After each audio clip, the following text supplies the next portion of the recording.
Hey guys, yeah, Bob Bridge video. I think they're doing just small rides at this point here. I don't think they're completely open yet. But this is the update to the bridge. As you can see, they did some more repair towards it here. That used to be impassable. It's just beams across. Yeah, you can't really cross above it here. But now they put the planks in. And but I believe that what they should have done is they've widened up the bridge, probably like, you know, to make it twice as wide. Like, yeah, put some nice beam railings here. Yeah, these boards here, yeah, it's right now just a patching. Yeah, these planks are just patching up. There's still this here that they're going to do. So, yep, they're still working on it right now. But yeah, it's completely Yep, it's passable, easily passable. You can, right here, I should be able to move that out of the way so they don't fall. But I believe what they should do is, yeah, they really need to make the. I think they really need to redo the bridge, rip it all out, redo it again, and redo the trail there, another trail there, and so. Yeah, I think eventually they're going to have to replace the entire bridge. They're right now fixing it up, but that's just a short-term solution. But they should redo the bridge, and I think they're going to eventually put railings on it, like that. So, okay. Anyway, today we're going to talk about a 4-day work week, and yeah, my thing is shifting over to a 4-day work week. And my remarks about this. Well, it's nice that we now have a 3-day weekend. Caveat, though, is that the hours are longer a work day, and you don't get credit for Friday's days off. However, that may change in the future. And like saying, yeah, I think the 4-day work weekers should have Thursdays off prior to what it is here. So sometimes Christmas, even that rotates. Yeah, you don't get really thing here, and it's rotated over here. But you still got, you know, Martin Luther King's Memorial Day, Columbus Day, yeah, whatever that is. I still get those credit for those work days here. A couple of caveats here. But I have to say that this should have been implemented 20 years ago. Now, let's go over the 5-day work week, and this is not the first transition, because we actually made a dramatic transition back in the 1924. It was Henry Ford who created the 5-day work week. The 5-day work week was when we were working in factories, factory workers. This is what, and this comes in the minds of factory workers.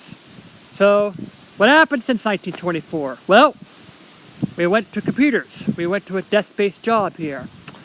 Desk-based jobs are less stressful and less demanding than factory jobs, blue-collar jobs. I think and so now that we are shifting things over to factories, from factories to computers, whatever. Let's say, well, we can if we can just for now move it over to a 10-day work day, and then to a 4-day work week. 10 hours a day, 4 days a week. That now we have a 3-day weekend. A Saturday used to be a work day when before Henry Ford stepped in and made the change. So, the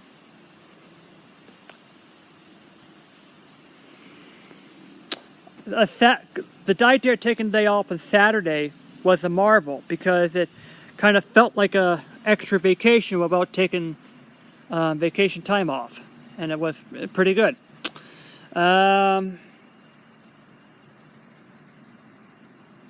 So I have to say, now the idea of taking Fridays off, Friday will be the new weekend day. Now you have 3 days to take off. That's 3 days of rec days. Like a recreation, like going out here, horse riding here. And yeah, we used to ride horses over this bridge before, and it was like pretty new here. That was like 10 years ago. But anyway, the idea of a 3-day weekend is now we can do some more over the weekend. I can actually spend my weekend going, well, kind of distant family here. And things like that here. Now, I think school days, as of now, there's some resistance towards it. I mean, there's going to be some caveats to school day, 4-day school days over here. But anyway, the western part of the nation, they're now going towards a 4-day school week. And so kids now have 4 days a week, and I believe that it's right now, if it goes in sync well, kids and parents will be together 3 days for a 3-day weekend, so then they can do more together during the fall. They can have more opportunities of apple picking in the fall, seeing the flowers in the spring, and that sort of stuff right now. So yeah, I mean, this is not the first radical change, and now I think, and you know, a 4-day work week is just the first step in towards a revolutionary workforces here. A lot more people are going to be working from home. A lot more people are going to be working remotely. And plus the fact that you got mobile internet access, people can work anywhere, even at a park or at a beach or on top of Mount Monadnock. Well, I wonder if Mount Monadnock has internet access out there. Or anywhere. So like, here are days over here. I'm at water country. My kids are sliding down the slides while I, on my mobile things, doing business work here. Like, and the fact is that there's like less clothing to worry about when you're working remotely. You don't have to dress up anymore. You don't have to worry about your car not starting, or, you know, being stuck in traffic or whatever it is here. So yeah, it's a sign of the times. And again, I believe that, you know, work days, a shift to a 4-day work week is just the start of what is yet to come.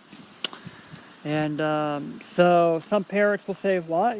Are you sure you're cutting your work down?" No, it's this new revolutionary. We're trying. It's the same amount of hours, but we're a 4-day work week. But this is just the start of what is yet to come. So that's the start of the 4-day work week, and this word yet to come here.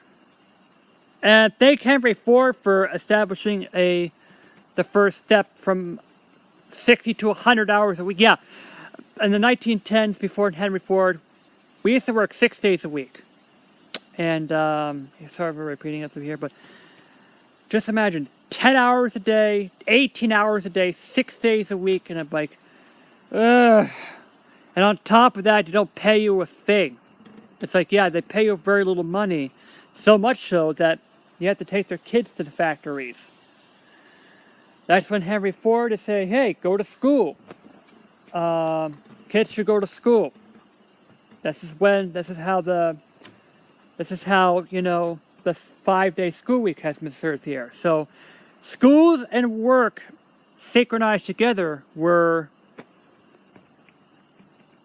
schools and work, like 5 days school days, 6 hours a day, and at the same time that we are shifting over towards a 5-day work week, and it made it even easier.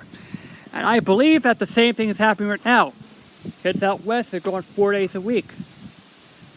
people out there are right now starting to go 4 days a week, and I believe that it's just a matter of time before schools here in the East will be going to 4 days a week as we transition over to a 4-day work week. And I believe that, you know, we're going through the same revolution that Henry Ford came in. And so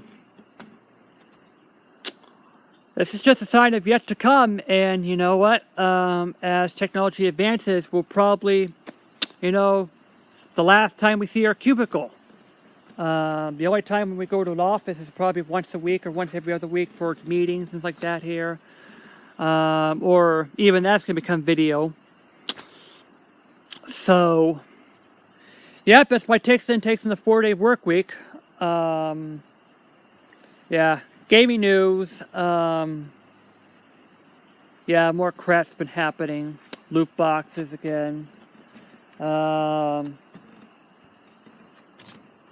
The Bethesda fiascos keep on happening again. You know what? And the fact that, you know, yeah, I paid like a fraction of the I used my Nintendo points for Zelda's Link's Awakening. That Zelda's Link's Awakening should not be $60. All right, not even worth $40. It should be $20 because I mean, 30 bucks max for Link's Awakening remix. I mean, you're just kind of making a new engine, but it's the same top-down things, and so yeah. Anyway, this is JD out. I'm explaining the 4-day work week, the shift transition. This is just the start. And the update to the bridge, they're right now continuing to fix it. These planks here are it's just patching up here because they're working on this section. And so yeah. Hopefully we can make this strong enough for horses and put a couple of railings on it so we can ride again during 2-hour rides at the cornfield and the desert, little desert.